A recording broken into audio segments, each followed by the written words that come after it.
Okay.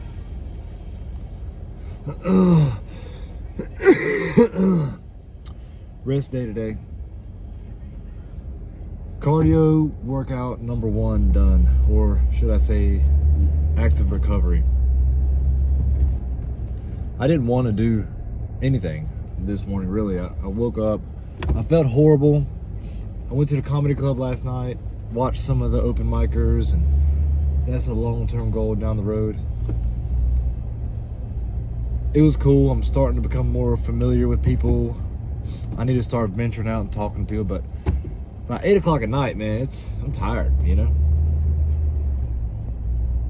But, you know, they say that, like, I've heard these things about the male loneliness being at an all-time high. I mean, I wouldn't say just male, probably a loneliness period. Like, people are just more isolated. They're kind of more into their own little world, and people are working remote now, so you're not doing as much social interaction. And it happened really quick. I mean, even when I was a kid, you know, social media wasn't really a thing. Even cell phones, I mean, that's all within what? When the first time the iPhone come out? I don't know, what was that, like 2009 maybe? I don't even know, somewhere around 2006? Well, I don't know. So it's late 2000s, I'm pretty sure. Yeah, it's gotta be late 2000s, because I didn't have one until way later down the road, until I was about to graduate high school. So if you wanted to talk to people, you had to talk to people in person. Social media wasn't a thing, and even in high school it kind of was, but I mean, with MySpace, it wasn't as prominent as it is now. People were kind of playing around with it, but I mean, it started to sink its teeth into our population around that time frame in high school, but it really didn't take off until, you know, down the road. So it's hard to meet people and doing stuff like that, you know. And like, but if you're interested in something and you're more introverted like I am, I'm not quick to just go up to people and start talking. That's just never been me. Once I get to know people, I'm very extroverted, but like initially it's hard for me to kind of get out there and put myself out there, and I think social media has amplified that, and I think a lot of people feel that way now, whereas before maybe not so much. But if you have something you're into, a niche or something, the best thing to do is, they say that like what, 80% of it is just showing up. So if you just show up, then you're almost there already.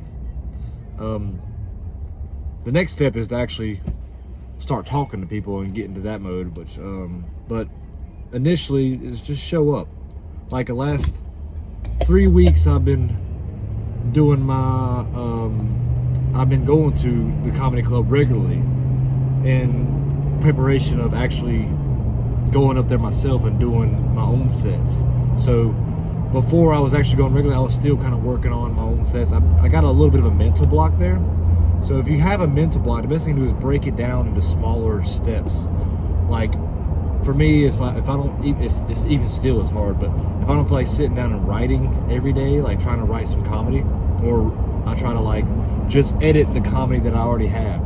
And then even that became hard. And then it's like, now it's just read the comedy I've already written down, because for those that don't know, it's like I've been writing my own comedy jokes for years, just like stuff that I thought was funny that I might be able to use on stage, and I just wrote it down for later, you know what I mean? So I got a big, like an 8-page Word document of all these different kind of joke ideas. So now I just got to go through and edit each one, and watching YouTube videos on how to set up, do the setup and the punchline. So just getting out there and being there is a good first step, you know. The gym is cool, but it's not a social environment. But that's what's cool about doing these videos here, is like, if you're out there and you're kind of in that same boat, then, you know, let's talk, baby. You know what I mean? Maybe you're out of college now, people are kind of going on their own way, you're not really sure what to do with your life, or you've already been out of college for a while, you're hitting like your late 20s, early 30s. Like me, I'm 33, so you're kind of like, you've got to the point where things have become a little mundane. I mean, it happens to all of us. The main thing is you keep trying new stuff and you don't give up hope, and that's what I hope to give off with this channel is and these vlogs here is to show you my process of improving, whether that be money, any way, shape, or form. I'm not sure if I'm going to combine all these videos into one or if I'm going to do separate categories with separate videos. But fitness, you know, it's definitely going to be. Got to give credit where credit is due. Like a Sam Sulek style vlog, like I might have mentioned that in my last video. But doing these and you know, and then I don't know if I said it or not yet, but like fitness, you know, doing fitness. I like fitness. I've always been working out. I haven't done the bodybuilding pathway yet, but I've always kind of been an exercise person, and it was my go-to.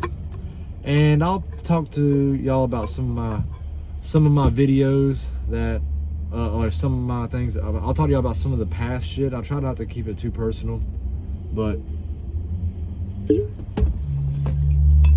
idea is to bring value to all of you, you know. So today's video, I just got done with the cardio workout. Like I said, I was feeling bad, so I just went out there and did very light work. I've overdid it this week with working out, and I haven't been getting a lot of sleep lately because my whole schedule's been changed. So I decided, I was like, well, I'm at least going to go to the gym. I ate a whole lot of food this morning. I ate like double what I usually eat. Usually I have 4 pieces of turkey bacon and 3 over easy eggs. This morning I did double of that, and then I did a protein shake with some oats, about a half a cup of oats, and about a half a cup of berries, frozen berries mixed with kale, and a half a cup of broccoli and almond milk. And I mixed all that up and I chugged that too with creatine. So I think I overdid it a little bit because my belly was hurting. I had a headache, and but I was thinking I gotta get some nutrients in, you know, which I feel fine now. But I went to the gym and I did like just very lightweight. I did like probably 30 minutes on the elliptical, just doing like 65% of the max heart rate, which technically it was more like what was it? It was more like my usual workout when I'm doing a run is 150 beats per minute, 150 beats per minute. And I was looking it up, and it said for active recovery, it's good to get your heart rate like 20 to 30 beats lower than your normal workout heart rate average. So I stayed in that 110, 120 range. And the cool thing about the elliptical, or well, not the elliptical, but I did the elliptical and then I did the bike, like the stationary bike.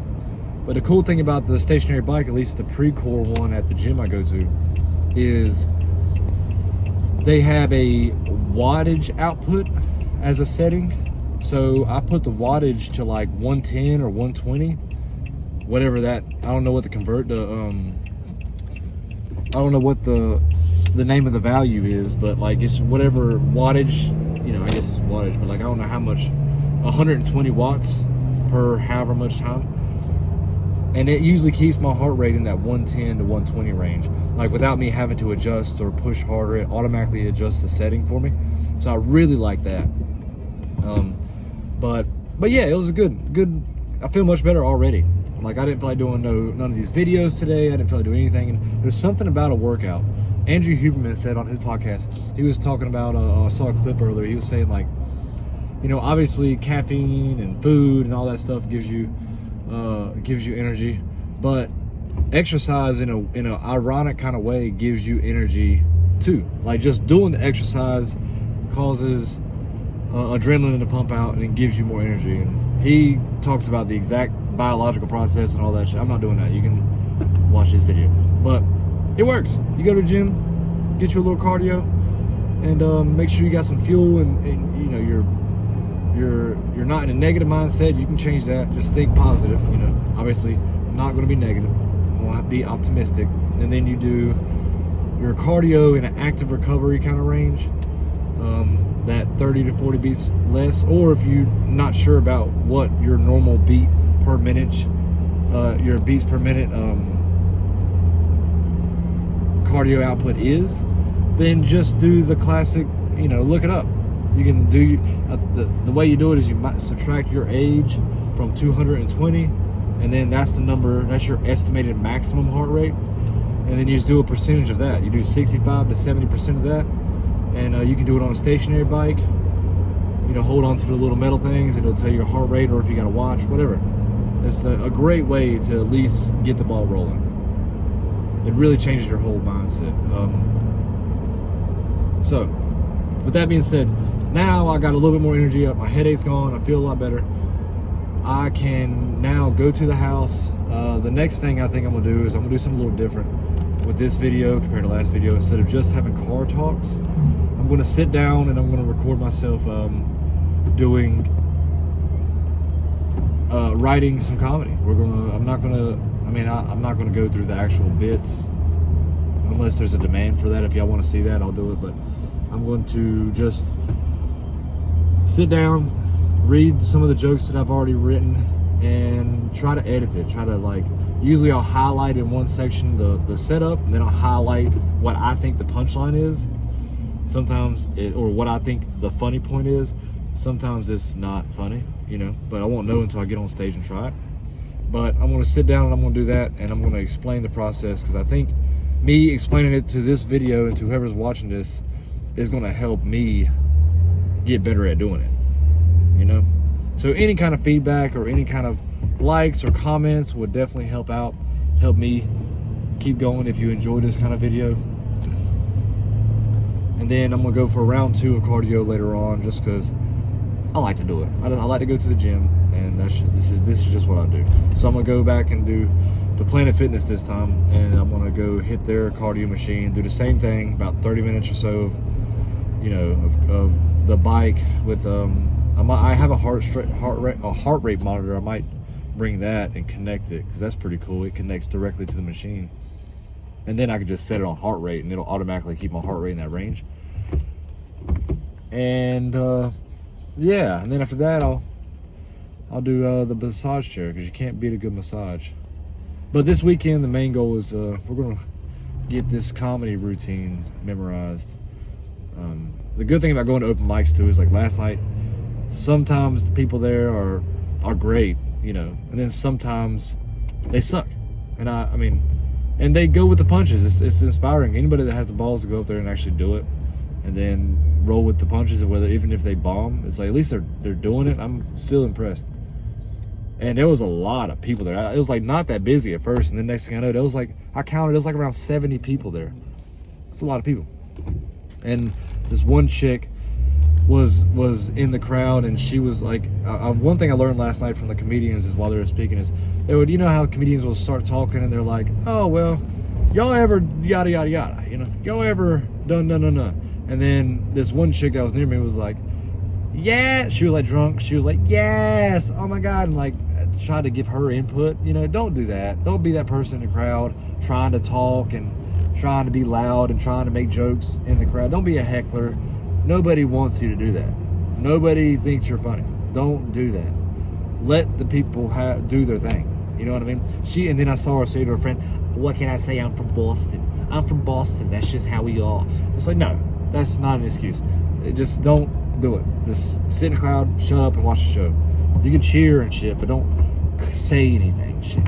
And then the comedian, he was actually experienced. He got mad and kind of cussed her out, or told her to shut the fuck up. But you know, but that happens. People are drunk. They're all excited. They're wanting to talk and shit. They want to be funny too. But don't do that. But I know now not to. Don't ask questions. If you're doing a comedy club, I mean, you can, if you're comfortable, like being able to go off the riff and be able to like respond to it. Starting out though, I don't know. It seemed intimidating to me. I don't know if I could do that. Crowd work, as they call it. You got to be on your toes on that. Andrew Schultz, Mark Norman, Matt Rife, they're all really good at that kind of stuff. So that's more intimidating to me than anything. Cause I got a temper too, you know. But all right, I'm gonna see y'all here soon. I'm gonna come in here and have my little protein shake, and these motherfuckers. Look at this shit. Hold on.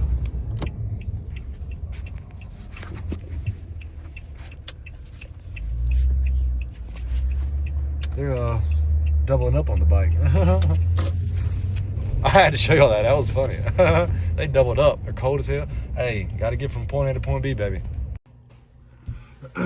Hello again. All right.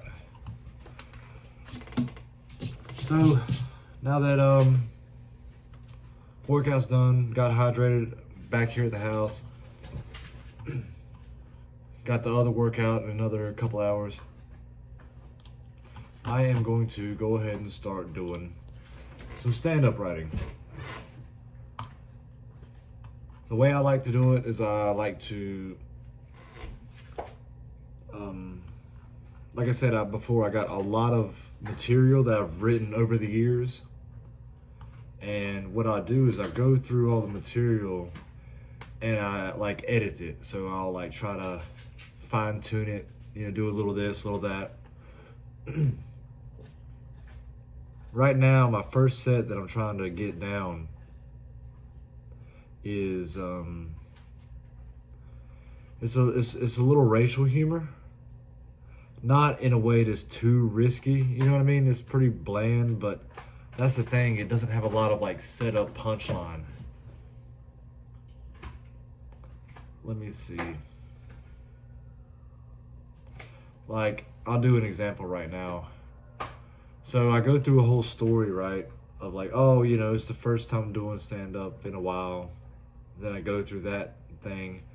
And it's not too much setup, but there's not a lot of punch to it. Like, okay, it's been a while since I've done this.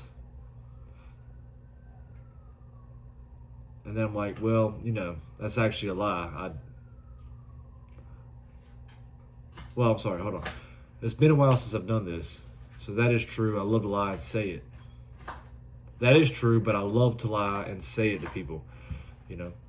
So, especially to a woman, if we're getting intimate, like, it's been a while, you know, it's going to be quick. Kind of insinuating sex, but not being too raw. I'm trying to get away from being too vulgar with my comedy. And then, you know, they know I'm full of shit, but it's still looking at me like, it's okay, it's quick, because for me, it'll never be quick. And, you know, talking about women not orgasming as easy, that's kind of what I was getting at with that. I don't think it's going to be hilarious, like I said, but at least it'll have like a good, it'll be cohesive.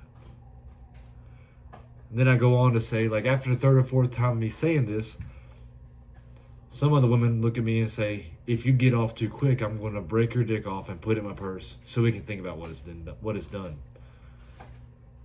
And for some reason, that made me come even faster. You know, I feel like that's a good punchy kind of thing. It's pretty, there's not a lot of expectations, but there's a lot of imagery there. And I think that'll kind of work. Then I go, that's like one little section that I kind of highlight.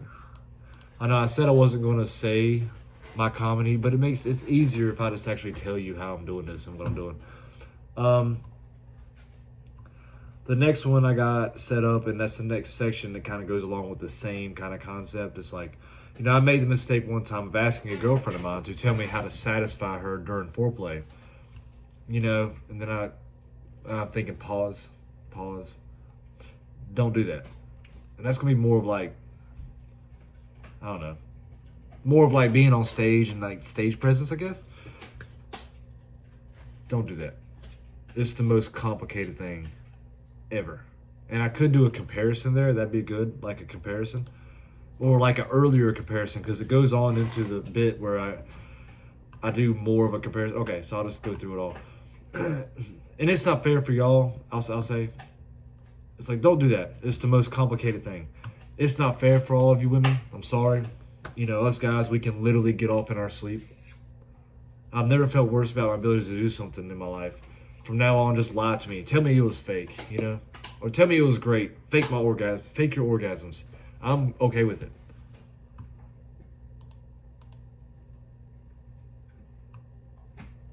There's something I could do there, like fake orgasms.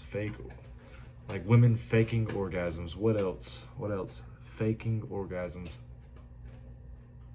Lie to me, tell me it was great. Fake orgasms, I'm totally fine with it.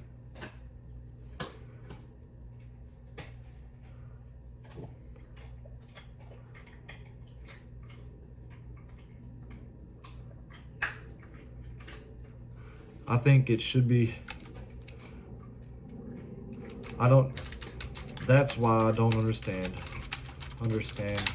when women get mad about guys lying about their height on dating apps.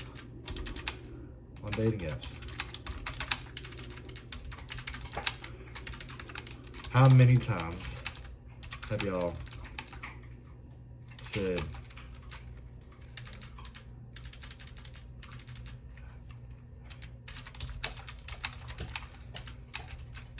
it's okay,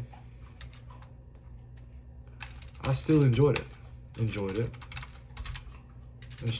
the sex.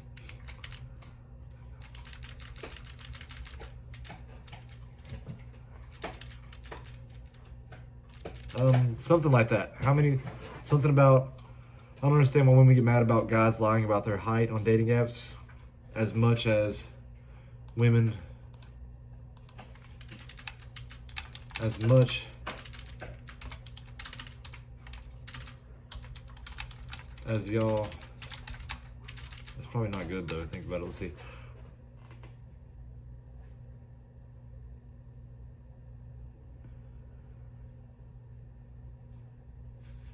It's like, something about that's kind of strange though, you know, like, I don't understand why y'all get so mad about guys lying about their height on dating apps as much as y'all lie about the orgasms you have. If you're going to protect my ego during sex, protect my ego on a first date. I mean, shit, that's not bad.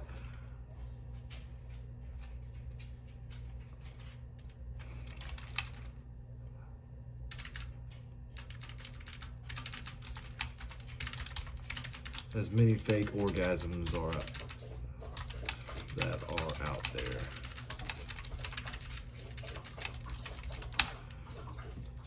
If y'all will protect my ego in bed, why not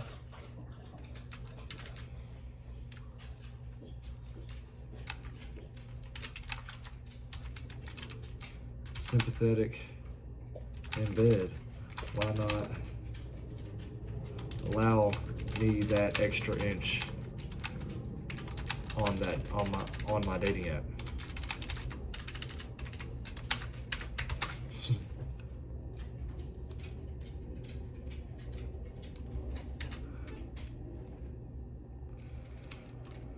It seems a little too critical, you know? Let me see. I don't understand when women get mad about guys lying about their height on dating apps. There's many fake orgasms that are out there. If y'all gonna be sympathetic to me in bed, like, why not allow me that extra inch on my dating app? Like,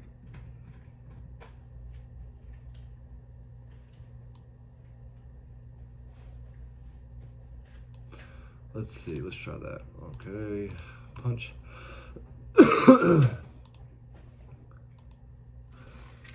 When y'all do, it's funny though. It's funny.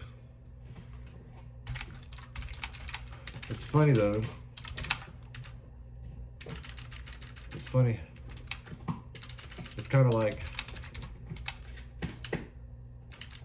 then back to the main prompt. When I asked her this, her to let me know how to satisfy her better.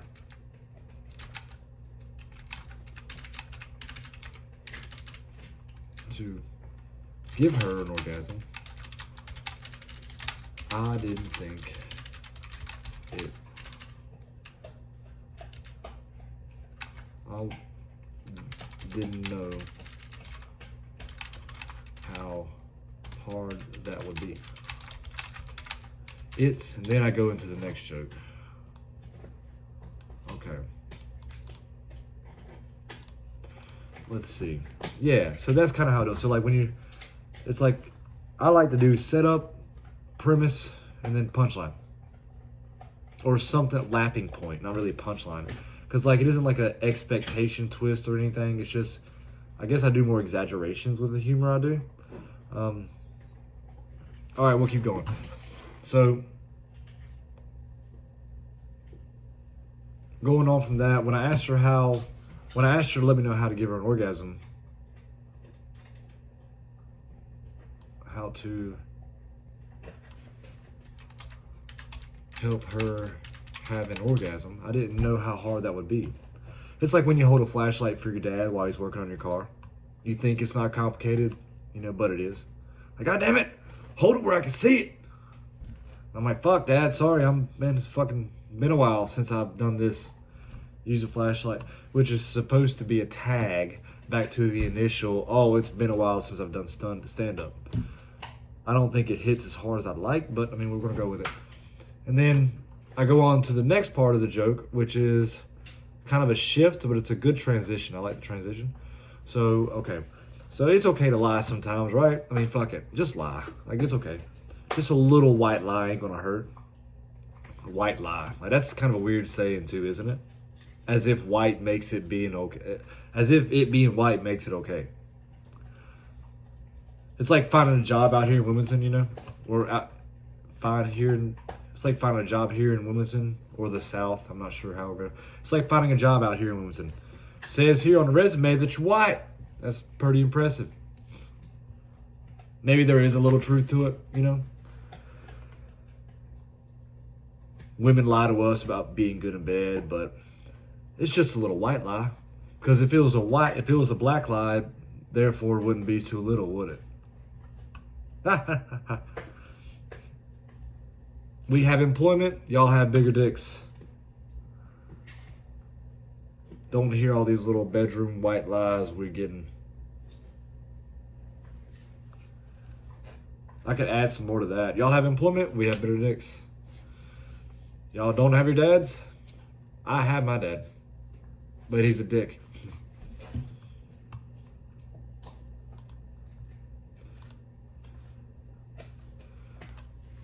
I think I'd rather have a big dick. No, because if it was a black lie, it wouldn't be that little. We have employment, y'all have bigger dicks. And don't hear all these little bedroom white lies. I think I'd rather have a big dick. I'd rather have a bigger dick. I've applied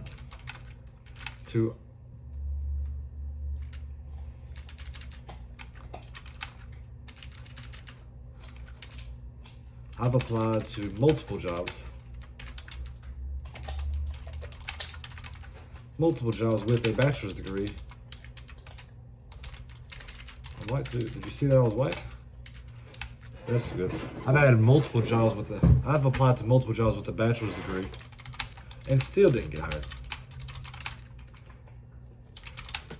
They say I need experience. I'm like, you saw that. You see on there that I'm white, right? You see on there that I'm white, correct? White, right? Maybe that'll get a little laughing kick. And this probably getting a little too deep in, because I only get 3 minutes initially. And then I go with my next part of that bit that's going on to the racial humor part. Speaking of black people, I lost a really good black friend of mine not too long ago, It's really sad. Yeah, man, I've known him for a long time. We've been good friends for a while. And he was black, and I make sure I let people know that so that people know I'm not racist. He didn't die or anything.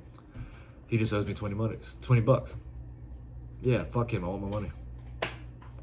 So if any black guys out there are looking for a white friend, there's a position open. I'll be looking at resumes and be like, oh, okay, it says here you're black. That's good. It's really good. Also accepting applications for any gay and trans people, I have a lot of stuff to clear up just in case, I have a lot of stuff to clear up for when I get successful one day. I don't like that. A lot of stuff to clear up. I have a lot of, I want to be very prepared for when I get successful one day. Prepared for when I get successful. When I get successful one day. And that's it. Okay. So that's kind of how I do it. It's, it's only 3 minutes. It's not great. I don't love it. And I've avoided it because I don't love it, but it's a good starting point. And like I said, I got, how many pages do I got here? Let's see.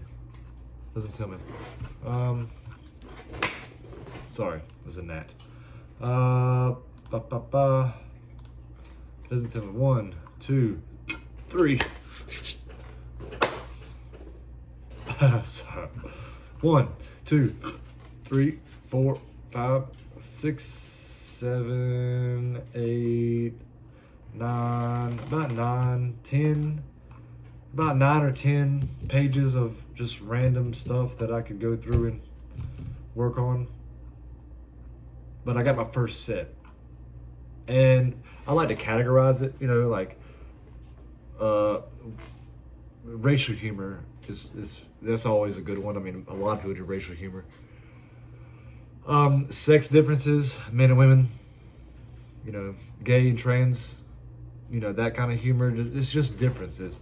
I don't want to get into roasting other people and punching down, so to speak. Obviously that's controversial, and I don't want to get too controversial right now. I don't think it's bad to be controversial, but it's starting out, I don't want to go all in like that. Political, same way. I mean, I don't mind. I can be political, but you got to be careful on that too. So I like to make fun of myself more than anything. I think that's an easy one because no matter what, you can always make fun of yourself. And like, if you can get people to laugh at you, then you're good, self-deprecating in a way. But I don't want to rely on that either. I like to have a good variety. I'm trying to get away from dirty and get more clean stuff. I know I got this little this thing right here. I don't like it. I'm trying to get more clean with my jokes too. I mean, because if you got clean jokes, they'll have you. I mean, and you get successful, they'll have you on all kinds of different shows. They'll have you on Saturday Night Live and yada yada yada, and like a Nate Bargatze or Jerry Seinfeld type. They can. I feel like you get big enough where bigger studios hear about you, and you can really make some money. And I don't know how many people at Dead Crow are doing comedy like a lot. But I've seen a lot of these people, and they were talking about, like I saw a few people talking about last night how they were doing comedy. That was their thing. And like, I'm like, how much are they making? Are they living off doing it? And if so, that's wild, because I remember when they started, and I would never have thought, because like, I mean, they were good, but it's not like, maybe there's an unrealistic expectation of how good I feel like people should be. And obviously open mics, people are trying new stuff out, so there's a good chance to bomb. I don't know, we'll see. I hope this video helped. This is kind of a process here. So we got our cardio earlier, doing the stand-up work now. I gotta memorize all that. Do a little bit more cardio later, and then maybe just memorize. Just keep on working on memorizing. But yeah, the main thing is just go for it, Go for it if you want to do it. Show up first, and then it'll go from there. So until next time, people, much love.